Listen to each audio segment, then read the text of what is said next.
Introducing the remarkable archetype, the dangerous gentleman. With a demeanor that commands respect and a hint of potency, he embodies strength tempered by virtue. Though his capabilities could veer towards danger, he channels his power for noble causes, serving others and safeguarding those in need. Rooted in a profound love for both God and humanity, he navigates life with discipline and purpose. In his presence, one witnesses the harmonious blend of power and benevolence, a testament to the true essence of masculinity. Step into the world of the dangerous gentleman, where strength is wielded for righteousness, and discover a captivating embodiment of honor and valor.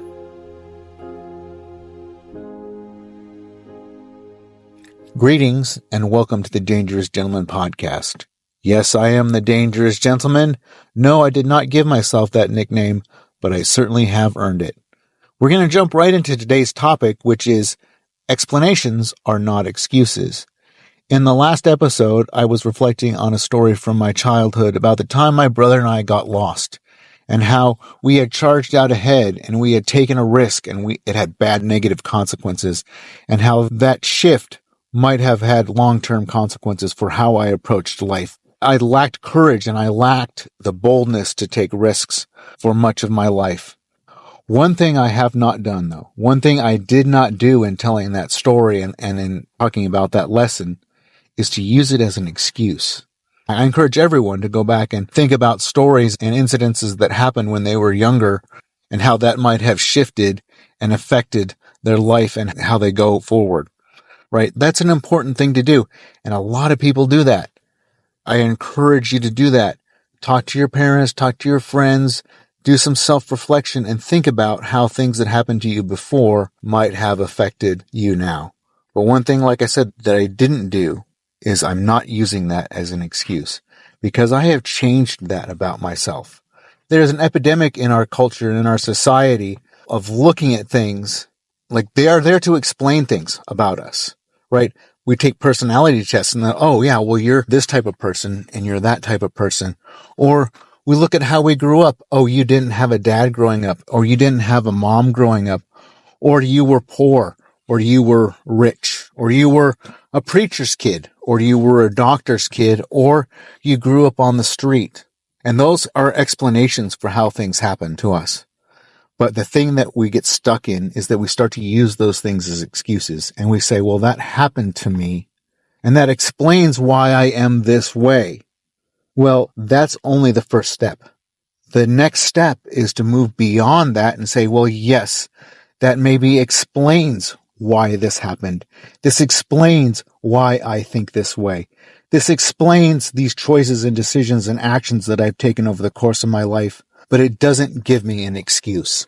There comes a point for each of us that we have to look at that stuff and we have to think through it and we have to go, okay, I don't want to be that way anymore.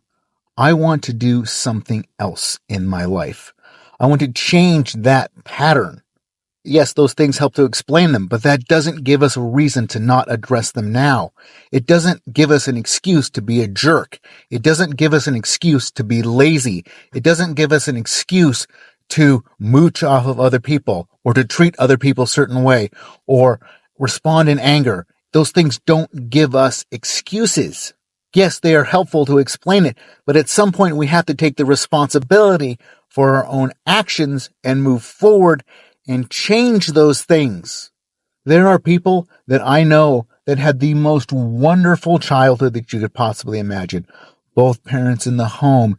They had everything that they could possibly need. They had plenty of money, family vacations, the whole 9 yards. It was like Leave It to Beaver.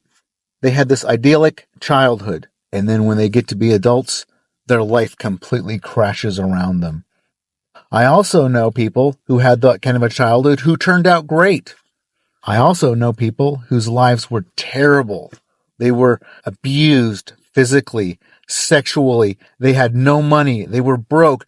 One or both parents were out of the home, or they were raised by a different relative, right? And just terrible things happened to them. And they turned out and they have some of the most amazing lives now, and they are some of the best parents. But I also know those people who grew up like that, they're now drug addicts and they're junkies and they're making terrible choices constantly and they're not good to the people around them and they're angry and they're bitter and they blame things on people. Yes, some of those things explain it, but how does it explain you have a great childhood and you turn out great? Okay, that explains it. But how does it work when you had a great childhood, but you turn out to be not so good? You turn out to be not a great human and you make bad choices. And then again, take the same thing. Like, yeah, you had a terrible childhood. Well, these things in childhood have a direct correlation to drug abuse and lives of crime and things like that. Yeah, that's a reason. That's an explanation. But it's not an excuse, because at some point you reach an age and a point of maturity where you should be able to go, I don't care what happened to me back then. I don't care. It might explain why I am a certain way, but it doesn't give me an excuse for bad behavior, right? Just because a person grew up without a father in the home or they grew up broke, it doesn't give them an excuse to treat other people bad. It doesn't give them an excuse to commit crimes. It doesn't give them an excuse to be an unproductive member of society, right? I don't care how you grew up. Once you reach a certain age, you should be able to make your own decisions. And if you haven't figured that out, then learn how to figure that out and take some responsibility for your own actions and start making some better choices today and stop blaming how you grew up. Stop blaming your economic status. Stop blaming your parents. Stop blaming your neighborhood or your school or the state that you lived in or whatever it is. Stop blaming other people. Those are explanations. They're not excuses. Yeah, they might lead to stereotypes and statistics. Great. But the thing is about life, the thing is about reality, is that you can overcome stereotypes and you can overcome excuses. Lots of them. One of the big problems in our world is that we like to label everything. We like to put labels on people and things. We like to talk about mental illness, and I'm not going to dispute a mental illness or try to downplay it at all. But having mental illness doesn't give you an excuse for bad behavior. It doesn't give you an excuse to treat other people not nice. I don't care. But we were constantly worried about all these labels. Talking about your race, talking about your income status, middle class, lower class, upper class, your neighborhoods. We want to put so many labels on things. We're trying to out-label each other. I've seen people, like they get on there and they make a video on TikTok or YouTube or wherever, and they talk about all the different things that explain who they are and about what they do. And it's like, oh, here's one thing. Oh, here's two. And pretty soon they have 3, 4, 5, 6 different labels that they put on themselves. Guess what they are doing? They are putting themselves in a box. No one else is putting them in that box. They are looking for diagnoses that explain their behavior, that are explaining why they're maybe overweight or they're lazy or they're broke, right? They want all these explanations, and then they use those explanations as excuses rather than using those explanations as something to overcome. Those are hurdles. Those are weights. Those are things you need to lift in order to get stronger and continue to move on. I'm going to tell you a little story about myself. I've taken personality tests. A lot of people have taken personality tests, and my personality tests always come back with the label of introvert, that I'm an introvert. Well, I was seeing this girl recently, and we were talking about personality tests. And so, just for the heck of it, I took a personality test. She took a personality test. And I told her what my results were. And I said it was the Enneagram. And I don't remember what it was. It was like INTJ or INPJ or something like that. But anyway, the I stood for introvert. And she's like, really?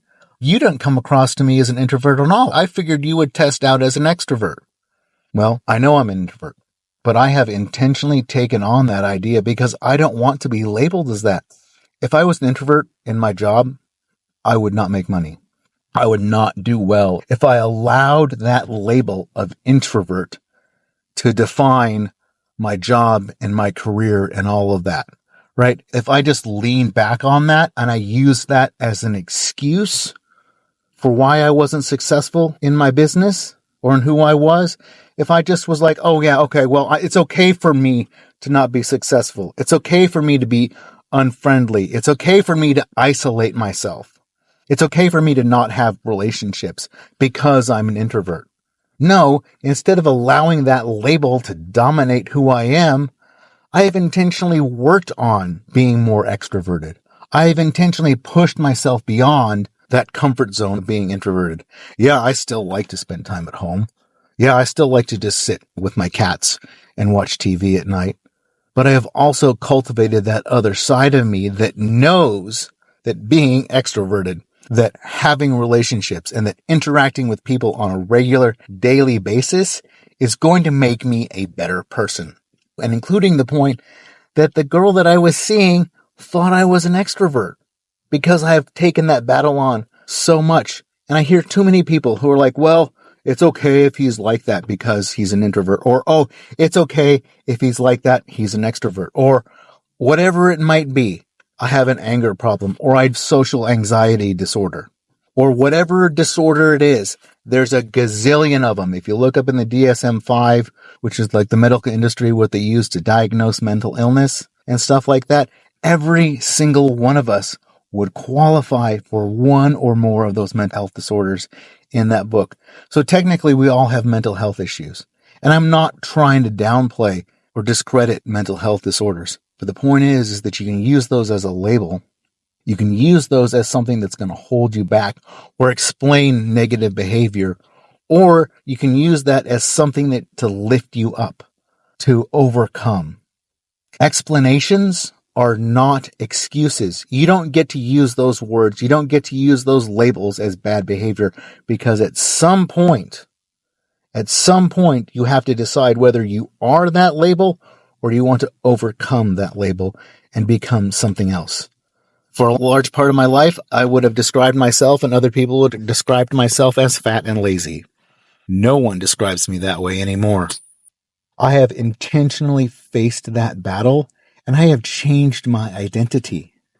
Now I'm the dangerous gentleman, right? Because I'm a beast, because I'm disciplined, because I get up early, and because I hit it hard in the gym. All of these things have helped me to overcome that label of fat, lazy. Do I have stuff to work on? Constantly. Do I have stuff that I have not quite overcome yet? Of course, we all do. But I have changed my identity. I have changed my label.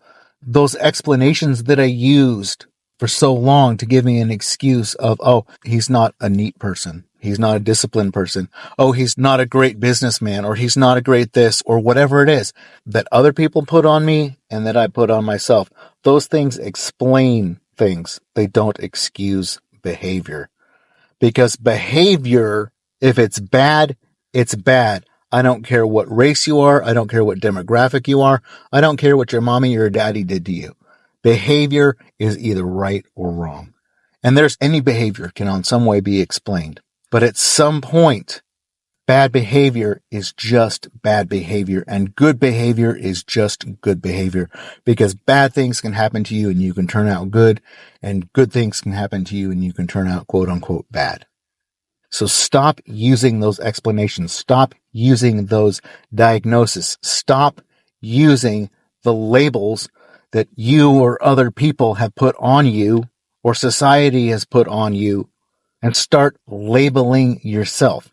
Get that little label maker like they sell at Walmart and stuff like that. And start writing your own labels, because those labels, almost without question, almost without exception, those labels can be rewritten and changed. You can peel off the old one and put on a new one. And is it going to take work? Yep. And are there some that can't quite be overcome? There are a few out there, but those are far and away the exception. The rule is that you can change your labels. You can stop using those things as excuses. Yes, they are explanations, but they are not excuses. I hope you know that I am talking just as much to myself as I am to you. So I hope you enjoyed this. I hope you got something out of this. Change your labels. Explanations are not excuses. And we'll talk to you next time. So if you like this content, please give it a rating, a review, and share it with your friends. Also, if you'd like to learn a little bit more about me and what I'm all about and what I can maybe do for you, check out my website at thedangerousgentleman.org. That's thedangerousgentleman.org. Thank you for listening.